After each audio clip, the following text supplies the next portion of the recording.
hari ini. Assalamualaikum warahmatullahi wabarakatuh. Waalaikumsalam warahmatullahi wabarakatuh.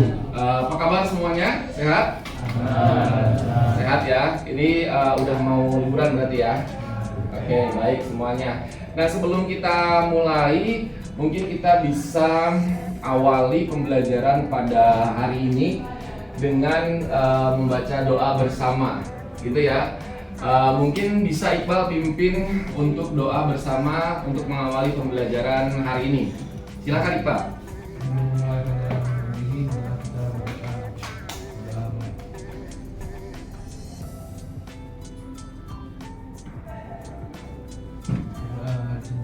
Oke, terima kasih. Mudah-mudahan dengan berdoa tadi pembelajaran kita bisa berjalan dengan lancar ya. Oke. Nah, sebelum kita mulai pembelajaran, tentunya kita harus melihat dulu nih atau mengecek dulu kira-kira siapa yang tidak hadir hari ini. Semuanya hadir ya, ada 15 orang ya hari ini ya. Baik, kita langsung mulai pembelajaran hari ini. Jadi untuk materi yang akan kita pelajari adalah materi yang sebenarnya sangat-sangat berhubungan dengan kehidupan kalian. Seperti kalian lihat di depan, materi yang akan kita pelajari yaitu terkait dengan sistem pernafasan pada manusia. Oke, sebelum kita mulai ya, kita coba recall kembali apa yang sudah kalian pelajari. Oke, yang tahu langsung angkat ya, angkat tangan yang ingin memberikan masukan. Kira-kira apa sih yang kalian tahu tentang sistem pernafasan? Ini tentang apa sih? Ya, Iqbal. Oke, jadi Iqbal katakan bahwa sistem pernafasan itu sistem terkait dengan pengambilan oksigen dari luar untuk dipakai oleh tubuh. Jadi kata kunci yang pertama ada hubungannya dengan oksigen. Kemudian siapa yang bisa menyambungkan? Kira-kira kok ada oksigennya untuk apa? Atau mungkin ada ide yang lain terkait dengan sistem pernafasan? Setelah kita mengambil oksigen, kita mengeluarkan yang namanya gas karbon. Bagus sekali. Jadi ada yang kita ambil oksigen, kemudian ada yang dikeluarkan berupa karbon dioksida. Oke. Jadi intinya adalah yang namanya oksigen itu dipakai untuk apa? Untuk proses pembakaran. Ya. Apa yang dibakar, apa yang kalian makan sehingga nanti menghasilkan energi. Ya, itu inti dari kenapa kita harus mengambil oksigen. Nah, tetapi dalam perjalanannya tentunya akan banyak faktor yang menyebabkan sistem pernafasan kita itu mengalami gangguan. Coba kita lihat ya. Nah, coba kalian perhatikan dua gambar ini. Oke, perhatikan dulu ya. Oke, ada yang di atas, kemudian ada juga tadi yang di bawah keluar apa tuh? Keluar asap ya. Oke, sekarang kita lihat dulu di sini ada dua gambar yang berbeda. Oke, yang di atas kira-kira gambar apa tuh? Hutan gitu ya. Kalau yang di bawah gambar apa tadi keluarnya?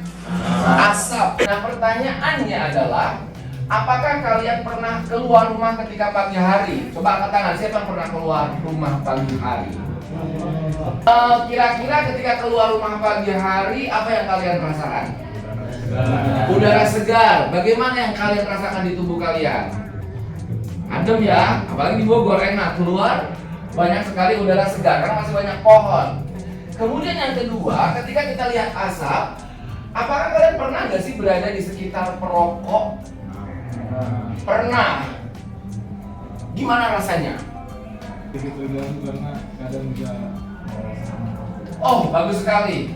Sedikit terganggu karena bisa sesak nafas. Nah, jadi kalau misalnya kita lihat di sini, ya, berarti kalau kita bandingkan dua kondisi ini, mana kondisi yang lebih sehat dan nyaman? Yang di atas. Kenapa yang di atas itu lebih sehat dan nyaman? Karena udara masih segar, banyak pohon-pohon yang menghasilkan gas oksigen yang akan kita pakai. Oke? Nah, ini dia kenapa alasan kita penting untuk mengetahui gangguan sistem pernafasan agar apa? Agar kita bisa sehat, terhindar dari faktor-faktor penyebab gangguan sistem pernafasan. Tujuan pembelajaran kita hari ini yaitu melalui kegiatan pembelajaran dengan pendekatan saintifik. Nah, kenapa saintifik? Karena kalian akan mencoba mencari literatur saintifik. Oke. Kemudian menggunakan model pembelajaran problem based learning. Karena nanti akan ada masalah yang harus kalian coba identifikasi.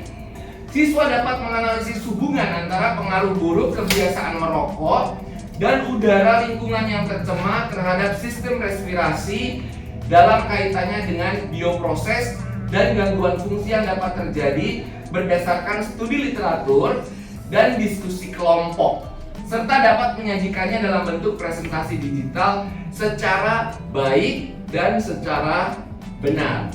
Nah, ini agenda hari ini supaya nanti kalian bisa paham agendanya seperti apa. Jadi yang pertama, kalian akan menonton video, ya. Video, kemudian kalian akan mencoba memberikan tanggapan terkait dengan kasus yang ada di video. Oke, untuk kalian nanti diskusikan bersama-sama. Kemudian kita akan bagi kelompok menjadi 3 kelompok, ya, dan akan berdiskusi. Kemudian Bapak akan membagikan LKPD. Kemudian nanti juga akan ada presentasi dan kita akan mencoba mengelaborasi, dan terakhir adalah ada tes, evaluasi, dan juga refleksi. Dan tentunya selama kegiatan ini kalian akan dilakukan penilaian. Jadi penilaian yang akan kalian dapatkan yaitu tentunya yang pertama dari sikap, kemudian pengetahuan yang tadi Bapak sampaikan melalui tes evaluasi tertulis nanti akan melalui Google Form. Kemudian keterampilan, bagaimana kalian berdiskusi dan bagaimana kalian mempresentasikannya di depan. Sekarang kita akan masuk ke kegiatan inti kita, ya.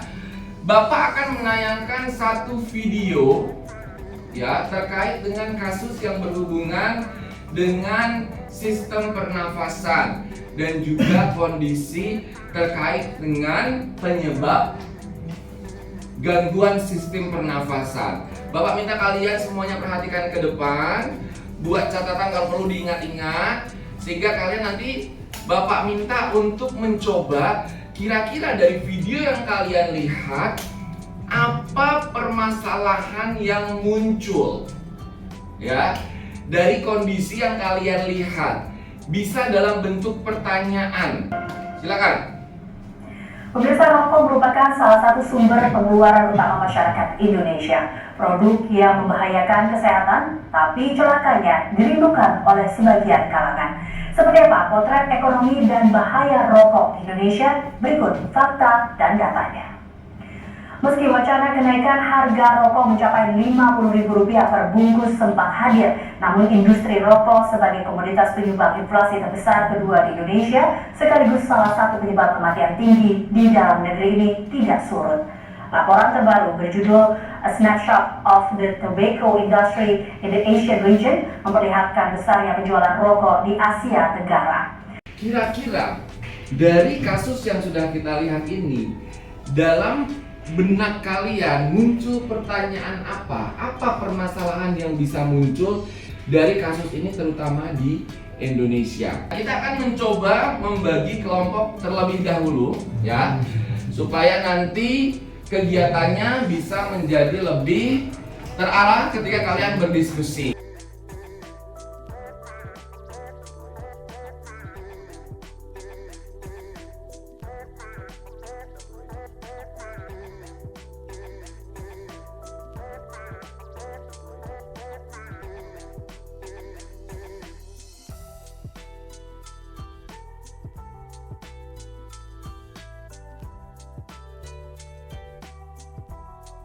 Kita bisa langsung mulai bekerja untuk melakukan kegiatan diskusi. Untuk mempermudah proses pembelajaran kita, kalian sudah masuk semuanya. Silakan kalian satu cukup atau masing-masing kalian langsung mengunduh, ya, perangkat ini, ya.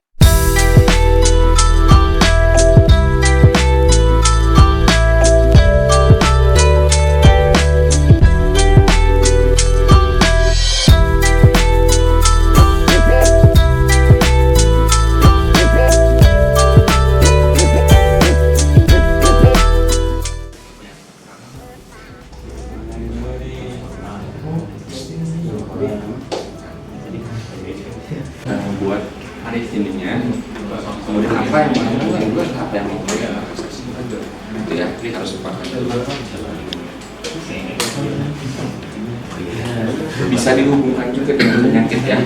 Misalnya penyakitnya apa yang kita supaya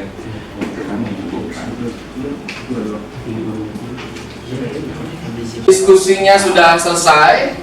Sekarang kita akan coba untuk lakukan presentasi hasil karya kalian terkait dengan permasalahan yang kalian coba akan munculkan atau akan angkat ya dari kasus yang sudah kita pelajari.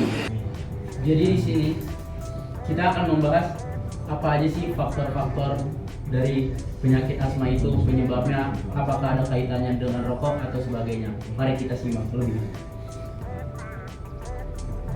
Jadi asma itu adalah kondisi ketika saluran udara meradang, sempit dan membengkak dan menghasilkan lendir berlebih sehingga menyulitkan kita untuk bernafas.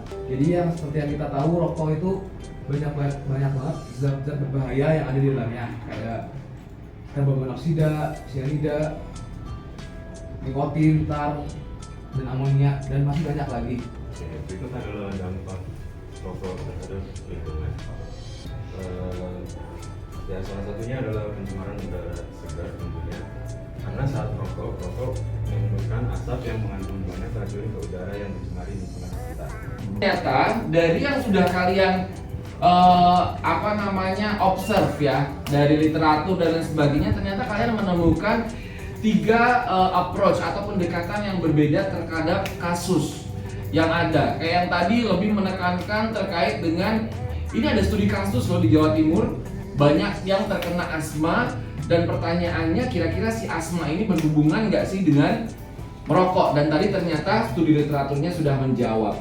Kemudian dari kelompok 2 lebih menerangkan terkait dengan bahayanya terhadap lingkungan, menghubungannya dengan perokok pasif dan juga aktif. Bagus sekali.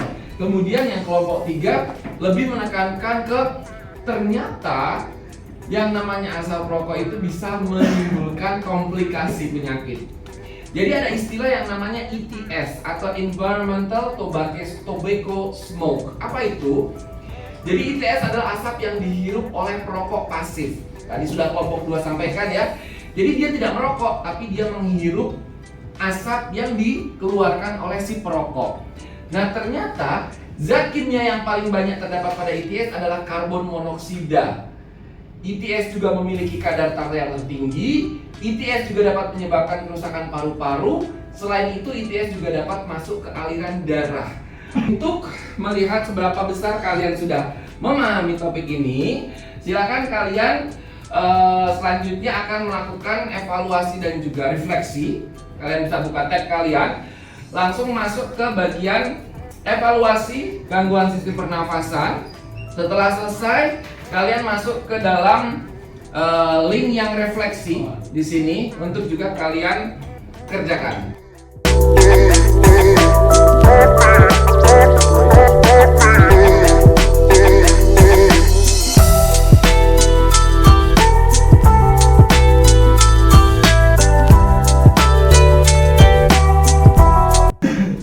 Untuk selanjutnya kalian bisa untuk mengecek kembali LKPD yang sudah dibagikan. Intinya adalah kesehatan itu tergantung pada siapa? Diri kita masing-masing. Jadi kita akhiri berdoa bersama yang sekarang akan dipimpin oleh Rocky memimpin doa. Sebelum kita menjalani pelajaran hari ini, alangkah baiknya kita berdoa dimulai.